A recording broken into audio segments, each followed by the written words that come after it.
మనకొచ్చిన కొన్ని ఫన్నీ కామెంట్స్కి రియాక్ట్ అయ్యాం. బ్రో, నీ ఫేస్లో సీరియస్ అనే ఎమోషన్ నాట్ రీచబుల్. రీచబుల్ ఏంటి బ్రో? రీచబుల్ అది ఓన్లీ సామ్లే వస్తుందా? సామ్లే కాదురా నాయన, అది స్మైల్.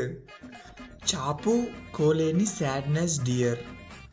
ఎవరికి చాపు కోలేకున్నావు బ్రో నువ్వు? దీన్ని స్కాయ్ శామ్ అంటారా? ఓడియమ్మా, సైకోయిజమా అది? ఫస్ట్ కనీసం సైకోయిజం స్పెల్లింగ్ అయినా గూగుల్ చేయండి సార్. నవ్వి నవ్వి చచ్చిపోతే సర్లే, నీకు ఒక ఆంటీని తెచ్చి పెళ్లి చేస్తా ఆగు. శత్రువులు ఎక్కడో ఉండరు, అది మన సిబ్లింగ్స్ రూపంలో మన చుట్టుపక్కలే తిరుగుతూ ఉంటారు. చి చి చి చి చి చి.